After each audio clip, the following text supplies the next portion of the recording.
Good morning, Secretary Mattis, Vice Chairman Lovell, President Linchowski, and Dr. Bradley. For graduates, faculty, trustees, students, alumni, family, and friends, thank you for joining us today in celebrating the achievements of the Institute of World Politics class of 2018. I'm humbled to be up here today representing my fellow graduates.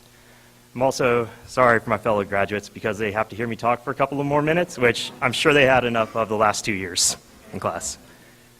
I'd first like to thank my wife, Angie, for her support, especially as we both attended IWP together for the last 2 years. I'm so proud of you and your accomplishments. I would also like to thank my parents and family for providing a solid foundation in my youth and their continuing encouragement, as well as those military leaders and mentors who have helped shape me throughout my career.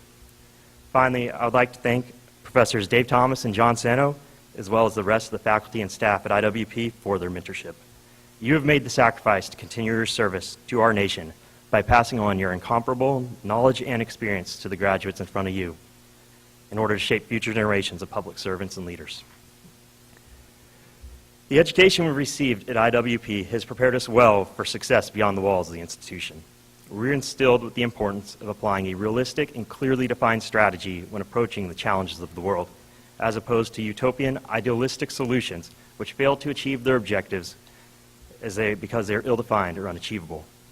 The Institute has provided us with a solid understanding of the Western moral tradition and American founding principles upon which the United States is based, because without this, you cannot effectively represent and defend our nation.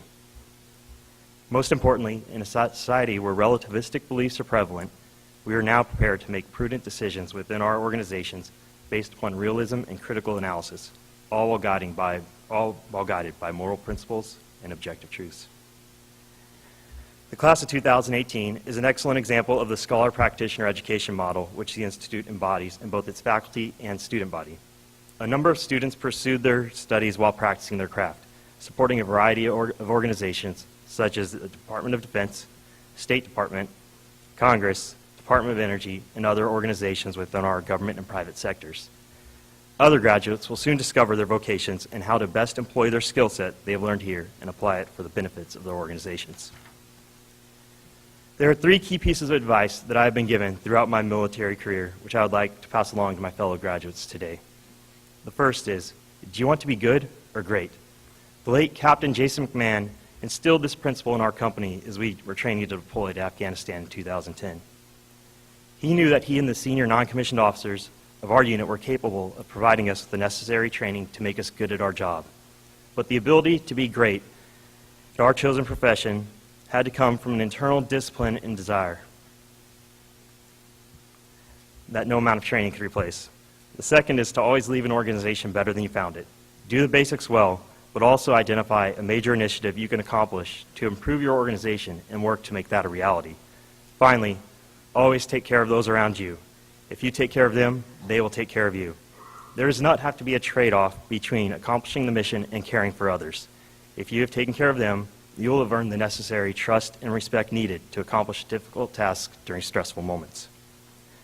IWP has prepared us to go out and succeed in our complex world, and the intelligence, statecraft, and national security skills our professors have passed on to us are in high demand.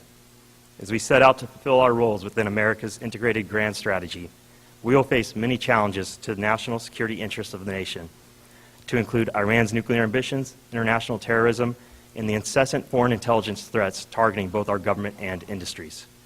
Through applying what we have learned at IWP, we will be able to successfully go forth and execute our roles in countering these threats against our national security, all while promoting American ideals and values to the world. Good luck in all of your future endeavors. I look forward to hearing your successes. Thank you, and God bless.